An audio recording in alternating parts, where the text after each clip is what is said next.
हमने अपनी last class में पढ़ा था the transport of water bye osmosis through xylem. हमने जाइलम के ज़रिए वाटर का ट्रांसपोर्ट पढ़ा था अपने बॉटनी के पार्ट में। तो इंशाल्लाह आज के पार्ट में हम बॉटनी ख़त्म करेंगे ट्रांसपोर्ट की, और ट्रांसपोर्ट ऑफ फूड पढ़ेंगे हम थ्रू फ्लूम। जो सबसे पहला हमारा मेन कॉन्सेप्ट है हम उसको अपने पास लेंगे। That is the ascent of SAP. Accent of SAP मेरे पास जो यहाँ पे टर्म है, इसका मतलब क्या है? पढ़ते हैं। Water and dissolved minerals are carried or pulled upwards towards the leaves through xylem tissue. This is called the ascent of sap. यानी कि वाटर और उसके अंदर जितने भी डिजॉल्व मिनरल्स हैं जो कि पुल किए जाते हैं ऊपर की तरफ, किसकी तरफ? लीव्स की तरफ। किसके ज़रिए? जाइलम टिश्यूज़ के ज़रिए। This is called the ascent of SAP. ठीक है। अभी फ्लोम की बात नहीं आई, अभी जाइलम की ही बात चल रही है। मगर एसेंट ऑफ सैप वाटर से क्यों डिफरेंट है? क्योंकि इसमें डिजॉल्व मिनरल्स आ गए हैं। तो इसकी मदद से जो जाइलम ऊपर अपटेक करती है उसे हम एसेंट ऑफ सैप कहते हैं। दिस में इन्वॉल्व द फॉलोइंग। तो ये किस तरीके से एसेंट ऑफ सैप आपका, यानी कि वाटर और डिजॉल्व मिनरल्स जाइलम के ज़रिए ऊपर जाते हैं लीव्स के पास, तो उससे कुछ प्रोसेस हैं। हमारे पास एक थ्योरी जिसे हम कहते हैं कोहेजन टेंशन थ्योरी। कोहेजन का मतलब तो पहले समझना पड़ेगा किसी चीज़ में, मतलब attraction. This theory provides a reasonable explanation of flow of water and minerals upwards from the roots to the leaves of plants. ठीक है। In bulk flow यानी कि large quantity में, और mass flow वही बात हो गई। This depends on the following. Cohesion tension theory ने ये कहा कि जो एक फ्लो है, bulk flow of water and minerals root से लीव्स तक का, वो किन फैक्टर्स पर डिपेंड करते हैं हम वो पढ़ेंगे। फैक्टर है हमारे पास नंबर 1, दैट इज़ कोहेजन। ये क्या है? It is the attraction among water molecules. अभी मैंने बताया अट्रैक्शन है कोहेजन वाटर मॉलिक्यूल्स के दरमियान, which hold water together forming a solid chain like column with in the xylem tubes. अब मेरे पास ये एक जाइलम ट्यूब है, इसके साथ साथ यहाँ पे कोहेजन यानी कि अट्रैक्शन की वजह से वाटर के मॉलिक्यूल्स हैं। अब ये एक चेन के फॉर्मेट में एक दूसरे से अट्रैक्ट हुए हैं, सॉलिड चेन, और ये अपवर्ड जा रहे हैं। तो ये कॉलम बन रहा है जाइलम टिश्यूज़ के अंदर। This is called the cohesion with the help of attraction. अब बात आती है टेंशन। हमें पढ़ा था सरफेस टेंशन, जो हम केमिस्ट्री में आगे पढ़ेंगे, मगर टेंशन यहाँ पे क्या है हम इसको पढ़ते हैं। It is provided when this water chain is pulled up in the xylem. जब वाटर हमारे पास ऊपर जा रही होती है तो एक टेंशन क्रिएट होती है। बिल्कुल। Transpiration provides the necessary energy of force. जब ट्रांसपायरेशन होती है, जब वाटर मॉलिक्यूल्स ऊपर जाते हैं, मतलब लीफ के सरफेस से एग्जिट कर जाते हैं, एक एवापोरेटिंग प्रोसेस है ट्रांसपायरेशन। वो ट्रांसपायरेशन क्या करती है? नीचे वाटर मॉलिक्यूल्स के अंदर टेंशन क्रिएट करती है ताकि वो टेंशन उसको अपवर्ड पुल करे। ठीक है। ये एक एनर्जी और एक फोर्स की मदद से होती है। Tension is between the molecules of water bye hydrogen bonding. Hydrogen bonding किसे कहते हैं? एक हाइड्रोजन दूसरे वाटर के मॉलिक्यूल्स के हाइड्रोजन से बॉन्ड हुआ हुआ है। यानी कि इसको मैं अगर वाटर की शेप के ज़रिए एग्जिबिट करूं तो oxygen is partially electronegative and hydrogen is partially electropositive. इसका बैंड शेप होता है वाटर का, हमें पता है। और यहाँ पर ये हाइड्रोजन बॉन्डिंग इस ऑक्सीजन से कंबाइन हो रही है। ये हाइड्रोजन बॉन्डिंग जो आपस में मिल रही है, इसकी वजह से टेंशन क्रिएट होती है। ठीक है। और ये वाटर के मॉलिक्यूल्स के बिटवीन मैंने यहाँ बनाया है, बिटवीन क्रिएट होती है। This xylem water tension is strong enough to pull water up to 200 metres more than 600 feet in plants. अगर मेरे पास MCQ आए कि वाटर कितना इस टेंशन की मदद से ऊपर पुल हो सकती है, या तो 200 मीटर्स होगा या फिर 600 फीट होगा। ठीक है। ये हमारे पास एक बहुत इंपॉर्टेंट कॉन्सेप्ट। अच्छा, अब बात आ गई एडेशन की। एडेशन कहते हैं हम इसे। तो एडेशन का मतलब है चिपचिपाहट, चिपकना। It may be added that the water molecules also adhere, चिपकना, to the cell wall of xylem cells. Xylem cells की सेल वॉल से एडहेयर होना, चिपकना, इसे हम कहते हैं adhesion. So that the column of water in xylem tissue does not break. अब अगर ये जाइलम की ट्यूब से चिपके रहेंगे तो उनका कॉन्टैक्ट तो ब्रेक नहीं होगा ना, ऊपर ट्रांसपोर्ट के लिए, इसलिए एडिशन भी बहुत ज़रूरी है। टेंशन, एडिशन और कोहेजन भी हो गई। अब हम पढ़ते हैं D, which is the strong xylem walls. Xylem walls को भी स्ट्रॉन्ग होना चाहिए। It is essential that the xylem walls should have high tensile strength, यानी कि उनको ज़्यादातर उनको टेंसाइल यानी कि फर्म और रिजिड रहने की स्ट्रेंथ होनी चाहिए। If they are not buckle inwards, यानी कि वो इनवर्ड्स की तरफ ना फोल्ड हो जाएँ, कि इनकी यील्ड इतनी स्ट्रॉन्ग ना हो कि इनवर्ड हो जाए, ऐसा नहीं होना चाहिए। तो इसको टेंसाइल स्ट्रेंथ कौन देता है हमें पता है, लिग्निन होता है और एक सेल्यूलोज होता है। दीज आर द पॉलीसेक्राइड जो कि हमारी प्लांट की सेल वॉल के मेन कंपोनेंट्स हैं, लिग्निन और सेल्यूलोज। पैक्टिन भी होता है इनके साथ में, लिख रहा हूँ पैक्टिन भी बहुत ज़रूरी है, पैक्टिन, लिग्निन एंड सेल्यूलोज, तो ये बहुत ज़रूरी है। Provide strength to the cell wall of the xylem vessels, तो जाइलम वेजल्स को इनवर्ट फोल्ड होने से जो स्ट्रेंथ प्रोवाइड करती है, टेंसाइल स्ट्रेंथ, वो लिग्निन, सेल्यूलोज और पैक्टिन करती हैं, because these are the carbohydrate molecules. तो ये इसको बहुत मतलब रिजिड स्ट्रक्चर दें। सो हमारे पास एक और टर्म है which is the root pressure. So root pressure क्या है इसको समझते हैं। Second force involve in the movement of water and dissolve mineral, यानी कि एसेंट ऑफ सैप, इसको पूरे को हम कह सकते हैं, up in the xylem tissue is the root pressure. So root pressure क्या है जाइलम टिश्यूज़ के अंदर, उसको वाटर को अपवर्ड कैरी करने के लिए पड़ते हैं। Root pressure is created by active secretion of salts and other solutes from the cells into the xylem sap. इसका मतलब ये है कि रूट प्रेशर जब क्रिएट होता है जब जो एक्टिव सिक्रीशन होती है किसकी, सॉल्ट्स की, और सॉल्ट्स के साथ साथ अदर सॉल्यूट्स की, from the other sales into the xylem SAP. अगर मेरे पास, मैं इसको पहले इसको हटा दूँ, मेरे पास जाइलम का एक सैप है और यहाँ पर सेल्स जो हैं कुछ सिक्रेट कर रहे हैं सॉल्ट्स और सॉल्यूट्स। सो इसकी मदद से एक रूट प्रेशर क्रिएट होगा। तो ये क्या करता है, this lowers the water potential of xylem SAP. जब सॉल्यूट्स और सॉल्ट की यानी कि हाइपरटोनिक कंसनट्रेशन ज़्यादा हो रही है, हाइपर इन्वायरमेंट हो रहा है, hypertonic, so obviously water potential तो कम होगी यानी कि हाइपोटोनिक एनवायरनमेंट को तो अफेक्ट पड़ेगा, हाइपोटोनिक तो कम होगा। तो एक ये टर्म हो गई। Water enters the xylem cells by osmosis. जब यहाँ पे लो कंसनट्रेशन हो गई तो वाटर हाई कंसनट्रेशन से जाइलम सैप के अंदर आएगा ऑस्मोसिस के ज़रिए, thus increasing the level of sap in the xylem cells. अब ये यहाँ पर सैप का इंक्रीज़ कर देगा लेवल जाइलम सेल्स के अंदर। Closely associated with root pressure is a phenomenon called guttation और एक्सुडेशन। इसी से रिलेटेड है गटेशन और एक्सुडेशन। सो गटेशन क्या है, अभी हमने पढ़ा कि ट्रांसपायरेशन की मदद से टेंशन क्रिएट होती है। सो गटेशन की मदद से ही रूट प्रेशर क्रिएट होता है। Guttation is a loss of liquid water through water secreting gland और हाइड्रोथ्रोट्स। हाइड्रोथ्रोट्स हमारे पास लीव्स के ऊपर कुछ ग्लैंड्स होते हैं, उनके ज़रिए जो वाटर निकलती है उसको हम कहते हैं गटेशन। तो जो हम देखते हैं ना जब सुबह उठते हैं तो पत्तों के ऊपर जो मतलब कुछ ड्रॉप्स पड़े होते हैं, तो वो गटेशन के प्रोसेस को कहते हैं। तो इसकी वजह से हमारे पास रूट प्रेशर डेवलप होता है। ठीक है, अब एक टर्म है इम्बाइबिशन या फिर इम्बिबिशन। सो इम्बाइब भी कह सकते हैं, इम्बिबिशन भी कह सकते हैं और ये सब भी कह सकते हैं। Another important force in the, ये फोर्स है, ये भी एक फोर्स है, in the ascent of sap is imbibition. So imbibition क्या है एसेंट ऑफ सैप में, उसे पढ़ते हैं। The water molecules move along the cell walls of the xylem vessels due to imbibition. So imbibition is a reversible process, ये मैं arrow बना रहा हूँ, reversible process. And when water is lost, the original volume of cell wall and of protoplasm is restored. So imbibition एक extra force है कि जो xylem vessels के अंदर होती है, जो रिवर्सिबल प्रोसेस है। जब वाटर आपकी लॉस हो जाती है सो द ओरिजिनल वॉल्यूम जो सेल वॉल का होता है प्रोटोप्लाज्म का, वो रीस्टोर्ड हो जाता है। This is called imbibition. So imbibition का अगर मैं थोड़ा एक और मतलब बताऊँ तो जो रूट सेल्स होते हैं ना हमारे पास, जो वो जब वाटर को इम्बाइब करते हैं, इम्बाइब मतलब पाइप की फॉर्म में उसे लेते हैं, ठीक है, सॉइल के अंदर से। ठीक है, सो ये वाटर मूव करती है आपकी एपोप्लास्ट पाथवे से। हमने कल पढ़ा था एपोप्लास्ट पाथवे जो सेल वॉल से होती है। तो एपोप्लास्ट पाथवे के ज़रिए जो कैस्पेरियन स्ट्रिप्स बीच में आ जाती हैं, सो उसकी मदद से हमारा एपोप्लास्ट पाथवे रुक जाता है। सो इम्बिबिशन क्या है, वाटर को रूट से सॉइल मतलब सॉइल से रूट्स का ऊपर ले जाना, वो इम्बिबिशन है। और जब आपके सेल्यूलोज, पेक्टिन और लिग्निन जो है ना, ये आपके वाटर के साथ साथ ऊपर तो आते हैं मगर ये डिज़ोल्व नहीं होते। सो इस non dissolving power of cellulose, lignin and pectin in water which creates a dry cell walls of plant, this is called the imbibition. सो ये भी एक इम्पॉर्टेंट टर्म है। और इम्बिबिशन आपकी जर्मिनेशन ऑफ सीड्स के लिए बहुत काम आती है, क्योंकि ये सॉइल से रूट्स के ज़रिए ऊपर ले जाता है, तो जर्मिनेशन के लिए इम्बिबिशन बहुत काम आती है। ठीक है, सो अब हमारे पास कुछ टाइप है जिसे हम पढ़ेंगे। So that is the transpiration.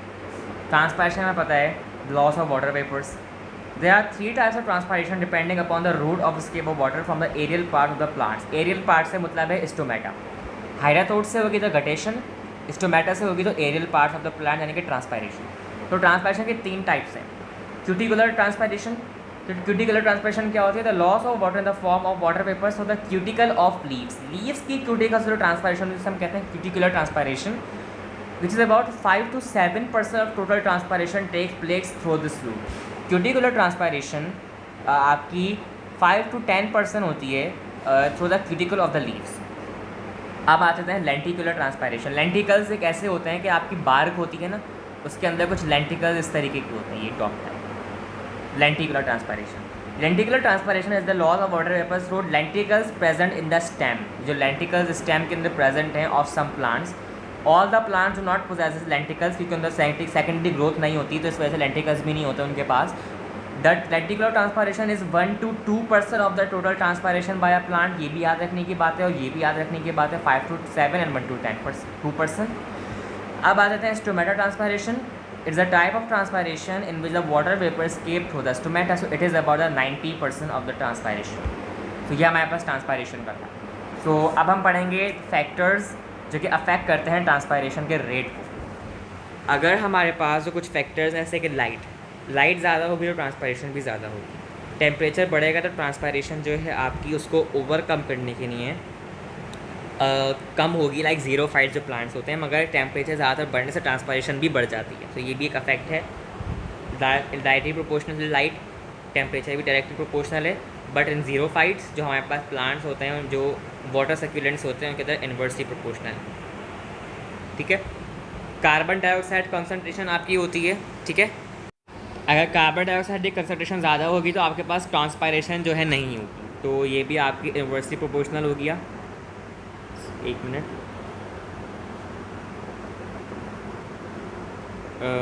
Inversely proportional हो गया। और जो है आपका ह्यूमिडिटी और वेपर प्रेशर में भी आपकी ट्रांसपायरेशन नहीं होती, so it is also the inversely proportional. और विंड में क्या होता है, जब आपकी जो है मतलब ज़्यादातर आपकी विंड होती है तो उसमें भी आपकी ट्रांसपायरेशन का इफेक्ट कम हो जाता है। ठीक है। और अवेलेबिलिटी ऑफ द सॉइल, अच्छा मैं विंड का भी लिख दूँ, मैंने आप इन्वर्सली प्रोपोर्शनल है ये भी। अच्छा, सॉइल की अवेलेबिलिटी का मतलब क्या है कि अगर वहाँ पर लिटिल वाटर है सॉइल के अंदर, सो जो कम वाटर है, कम पानी है, वो ट्रांसपोर्टेड सेल्स तक नहीं जाएगा, सो कुछ आपका ट्रांसपायर हो जाएगा। So when the rate of the absorption of water in the root cell is reduced, जब आपका वाटर का रेट एब्जॉर्प्शन का कम हो जाए सेल्स के अंदर, अवेलेबिलिटी ऑफ सॉइल वाटर कम हो जाए, तो ऑब्वियस है ट्रांसपायरेशन भी आपकी कम हो जाएगी। ठीक है। सो लाइट और टेम्परेचर में आपकी मोस्टली ट्रांसपायरेशन जो है अगर ज़्यादा होगी, तो अगर ये दोनों चीज़ें ज़्यादा होंगी तो ट्रांसपायरेशन भी ज़्यादा होंगी, बाकी सारी चीज़ों में आपकी ज़्यादा होंगी तो कम होगी, कम होगी तो ज़्यादा होगी। तो इस टाइप का कुछ प्रोसीजर है। ठीक है। अब हम पढ़ेंगे फ्लोम ट्रांसपोर्ट। तो फ्लोम का मतलब है फूड का ट्रांसपोर्ट। सो ये बहुत इंपॉर्टेंट है और ये बहुत आता है क्वेश्चंस में बॉटनी पार्ट से, सो हम पढ़ते हैं इसे। सो फ्लोम ट्रांसपोर्ट क्या है, हम इसे पढ़ेंगे। इन वेस्कुलर प्लांट्स, जो आपके जिनके पास वेस्कुलर बंडल्स होते हैं, हम वेस्कुलर प्लांट्स कहते हैं, लाइक जाइलम और फ्लोम प्लांट्स वाले। Phloem is the living tissue that carries organic nutrients, particularly sucrose, which is a carbohydrate, a sugar, to all parts of the plant where needed। जहाँ पे sucrose चाहिए होता है वहाँ पे फ्लोम मदद करता है, फ्लोम का ट्रांसपोर्ट मदद करता है। In trees, the phloem is underneath and difficult to distinguish from bark.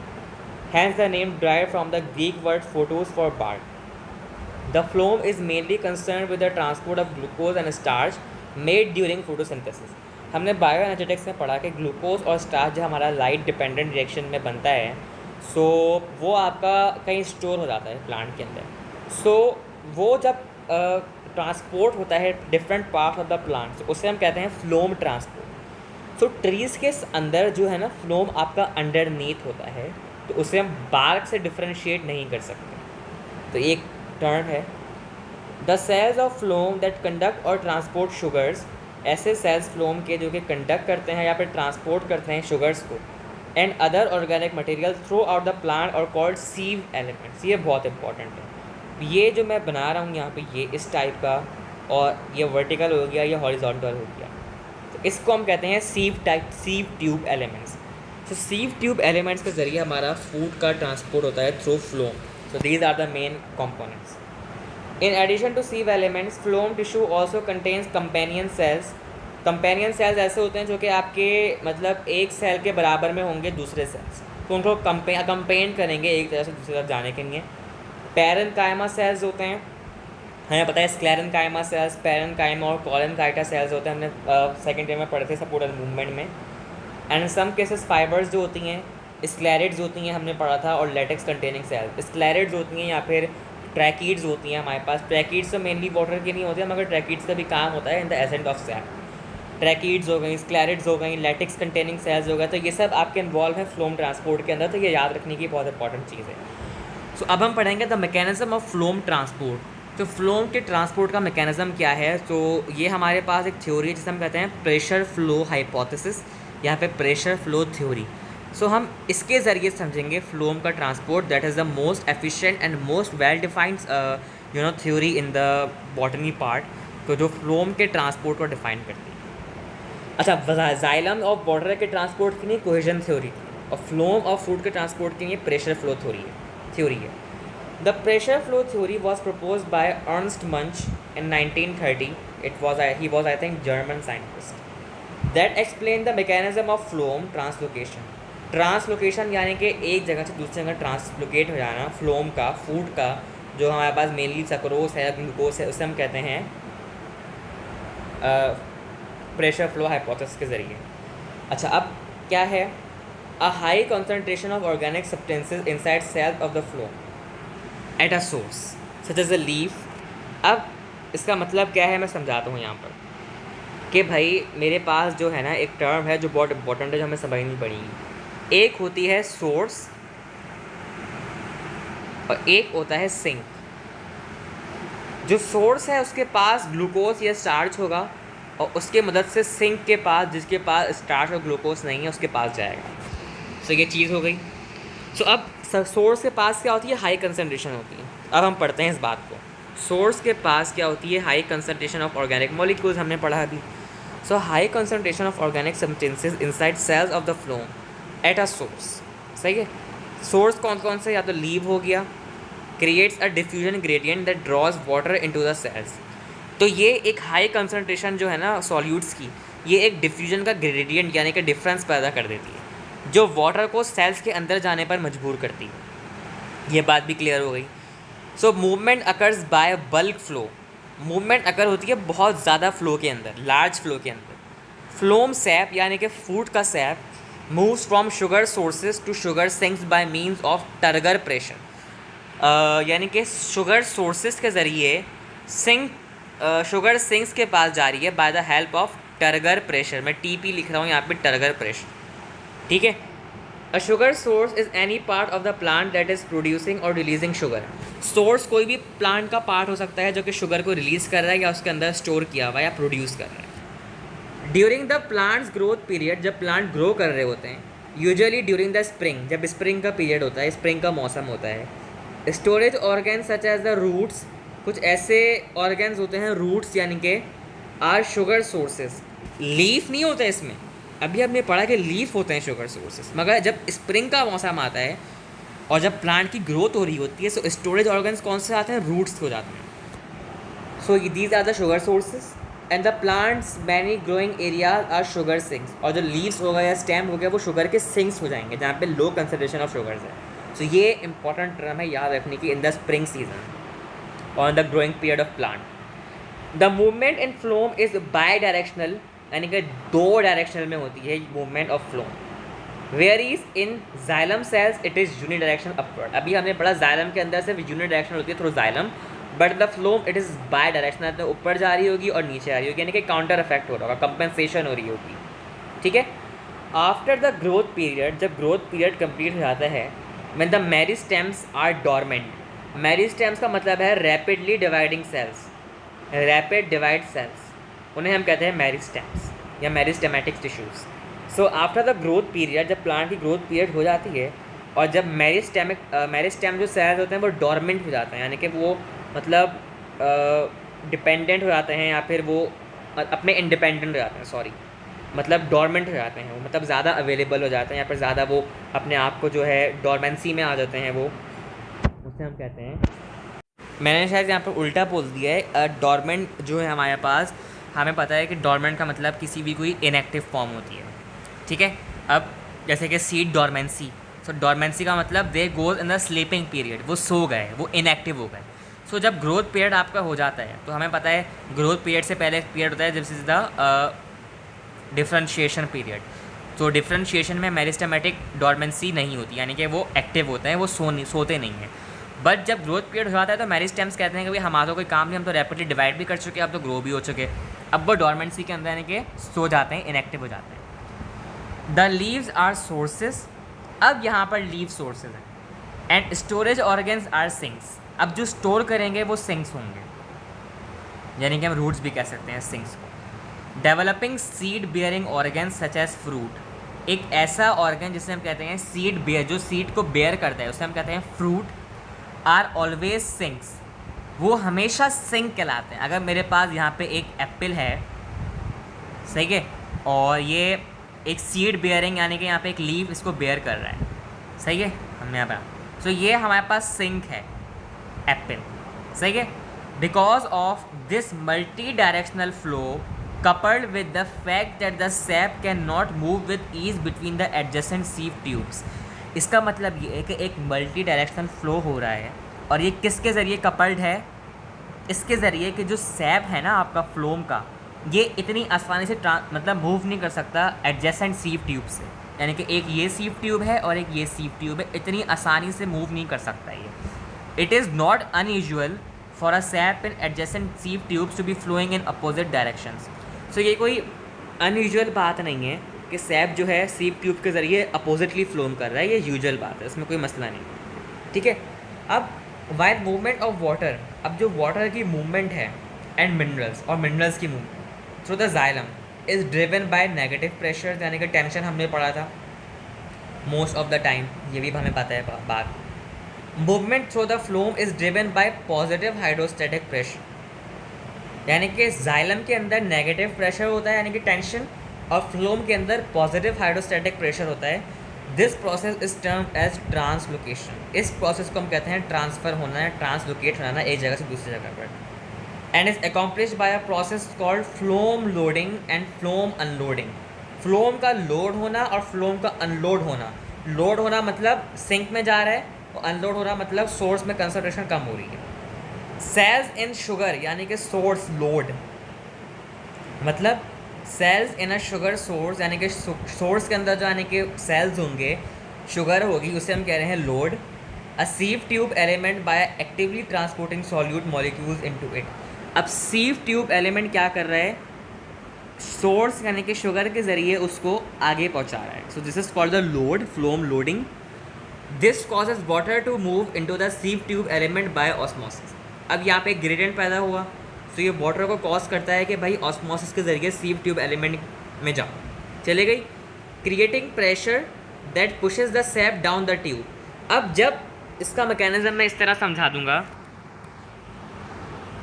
इसको पहले मैं रब कर दूं, अब मैं इसको समझाता हूँ इसका असल मतलब क्या है। सो इसका मतलब ये है कि अब जब वाटर ने कॉज किया कि भाई एक ग्रेडियंट पैदा किया, एक प्रेशर पैदा किया, creating pressure that pushes the sap down the tube, जिसने सैप को डाउन द ट्यूब प्रेशर को मूव करने को कहा।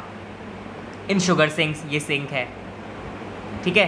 Sales actively transport solutes out of the sieve tube elements producing the exactly opposite effect. अब इसी तरह यहाँ से आपका जो है सिंक के अंदर जब सॉल्यूट्स गए, तो इसी तरह यहाँ से कुछ सॉल्यूट्स जाएंगे ऊपर थ्रू सीव ट्यूब एलिमेंट्स, तो ये आपका अपोजिट इफेक्ट हो जाएगा, सही है। सो मैं इस प्रोसेस को एक बहुत अच्छे फॉर्म में समझा सकता हूँ जिससे हमारे पास एक कन्फ्यूजन दूर हो जाए। सो वो ये है, मेरे पास ये एक जाइलम है, सही है, ये एक डॉट्स बना दूँ मैं यहाँ पे, दिस इज़ द जाइलम, ठीक है। और यहाँ पर मेरे पास एक टर्म है, एक एलिमेंट है जिसे मैं कह रहा हूँ फ्लोम, ठीक है, ये मेरे पास फ्लोम है और ये बराबर में जाइलम है। और यहाँ पर भी मेरे पास कुछ चीज़ें हैं, ठीक है, और यहाँ पर मेरे पास बराबर में एक है, यहाँ पर मैं यहाँ पे बनाता हूँ, ये मेरे पास है लीफ, जिसे मैं कह रहा हूँ सोर्स ऑफ सक्रोस। यहाँ पर सक्रोस है, ठीक है। और ये मेरे पास ये जो, बल्कि मैं इसको रेज कर देता हूँ, ये टाइप, बल्कि ये एक बैरियर दिखा रहा हूँ ना मैं, बैरियर। इस बैरियर को मैं यहाँ पर कह रहा हूँ प्लाज्मोडेस्माटा, यानी कि फ्लोम और कंपेनियन सेल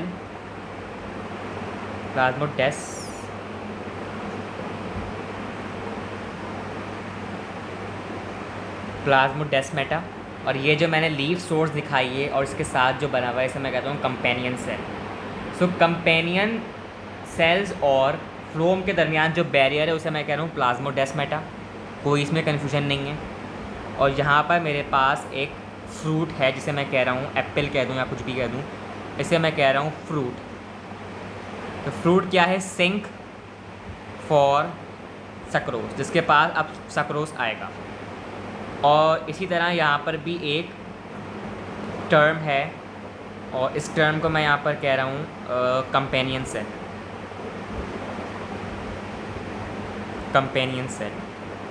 और ये जो फ्लोम है इसके पास क्या है? Sieve tubes. ये जो ट्यूब दिखाई है मैंने फ्लोम के साथ, ये सीव ट्यूब है, ठीक है। अच्छा, अब वाटर कैसे मूव करेगी जाइलम से फ्लोम में? ये ऑस्मोसिस के ज़रिए। और सक्रोस कैसे मूव करेगा?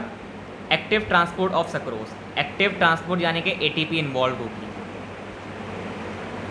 Active transport of sucrose.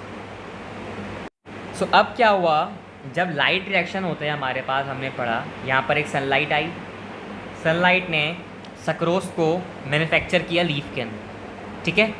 अब ये सक्रोस आपके पास जो है एक्टिवली ट्रांसपोर्ट हुआ नियर बाय कंपेनियन सेल में। सक्रोस आपका कंपेनियन सेल में ट्रांसपोर्ट हुआ। अब ये सक्रोस आपका सीव ट्यूब के अंदर यहाँ से प्लाज्मोडेस्माटा के ज़रिए बैरियर को क्रॉस करके सीव ट्यूब के अंदर आ गया, ठीक है। और इसने यहाँ पर कंसनट्रेशन रेज कर दी सक्रोस की। मैं यहाँ एरो बना देता हूँ रेजिंग का। इसने यहाँ पर सक्रोस की कंसनट्रेशन रेज कर दी, बढ़ा दी, ठीक है। वाटर जो है आपकी जाइलम से वो मूव कर रही है सीव ट्यूब तक बाय द ऑस्मोसिस। अभी मैंने दिखाया जाइलम की वाटर आपकी ऑस्मोसिस के जरिए मूव कर रही है सीव ट्यूब तक, रेजिंग द हाइड्रोस्टैटिक प्रेशर। अब वाटर का प्रेशर भी रेज हो रहा है यहाँ पर। अब ये जो सेम यही सीव ट्यूब एलिमेंट जो है ये आपका कनेक्ट है फ्रूट से, सिंक से, ठीक है। सक्रोज एंटर कर रहा है companion cells bye diffusion through plasmodesmata. अब सक्रोज जो है आपका कंपेनियन सेल से यहाँ पे प्लाज्मोडेस्माटा के ज़रिए वहाँ पर सिंक पर आ रहा है, ठीक है। ये बात भी सही है। अब सक्रोज आपका कंपेनियन सेल से एंटर कर गया इनटू द फ्रूट सेल्स, आपके फ्रूट सेल्स के अंदर आ गया। किसकी मदद से? एक्टिवली ट्रांसपोर्ट, एटीपी की मदद से। ये बात भी क्लियर हो गई। Water moves out of the sieve tube bye osmosis. अब यहीं से क्या हुआ, वाटर जो है आपकी सीव ट्यूब से बाहर चली गई ऑस्मोसिस के ज़रिए, ठीक है। जब बाहर चले गई तो इसने यहाँ पर हाइड्रोस्टैटिक प्रेशर को रिड्यूस कर दिया ट्यूब के अंदर। अब मैं रिड्यूसिंग का साइन बना रहा हूँ। तो वाटर ने कंपेंसेट किया। जब सोर्स सक्रोस आपका सिंक के अंदर गया तो वाटर आपकी लॉस हुआ, यानी कि अपोजिट अफेक्ट हुआ। एक चीज़ बड़ी, सक्रोस नीचे सिंक में बढ़ा, वाटर सीव ट्यूब में कम हुई, अपोजिंग अफेक्ट हुआ, ठीक है। So water moves out of the sieve tube bye osmosis lowering the hydrostatic pressure, high pressure in the leaf end of the phloem. अब क्या हुआ, हाई प्रेशर जो है यहाँ पर लीफ के एंड में फ्लोम के अंदर, and low pressure in the fruit. और यहाँ पर आपका जो लो प्रेशर था पहले, causes together water with any dissolved solutes to flow in bulk from leaf source to fruit black arrow। इसका मतलब ये है कि जब यहाँ पर सोर्स में ज़्यादा था सक्रोस और यहाँ पर कम था, तो इसकी मदद से क्या हुआ, इस ग्रेडियंट की मदद से, अपोजिट इफेक्ट की मदद से अब आपका दोबारा से सक्रोस चेन रिएक्शन के ज़रिए वापस से आपका अपोजिटली अफेक्ट करेगा और सिंक में आ जाएगा। वही बात आ गई, कोई मसला नहीं है। जाइलम से पहले सीव ट्यूब में आया और सोर्स से आपके पास सीव ट्यूब में आया, सोर्स आपके पास सक्रोस आपके पास सिंक में गया, वाटर आपका जाइलम से बाहर निकला। इसी तरह आपका जो अपोजिट अफेक्ट पैदा हुआ, low pressure in the sieve tube element और high pressure in the sucrose यानी कि लीफ सोर्स, इसकी मदद से दोबारा से आपका फूड आपका सिंक में आ गया, ठीक है। This is what we call pressure flow hypothesis या फिर प्रेशर फ्लो थ्योरी। तो ये कोई मुश्किल नहीं है, आई होप डायग्राम से अब ये बात समझ आ गई होगी, तो इसमें कोई मसला नहीं है। अब हमारा यहाँ पे botany part of this chapter ख़त्म हुआ। Describe the osmotic pressure and its important in life process animals and plants. Describe water and minerals uptake by roots, xylem and phloem. तो ये हमारे पास बॉटनी ख़त्म हुआ। अब हम पढ़ेंगे इंशाल्लाह ज़ूलॉजी पोर्शन, जो कि बहुत बड़ा है, तो उसको इंशाल्लाह हम कवर करेंगे अपनी नेक्स्ट क्लास में।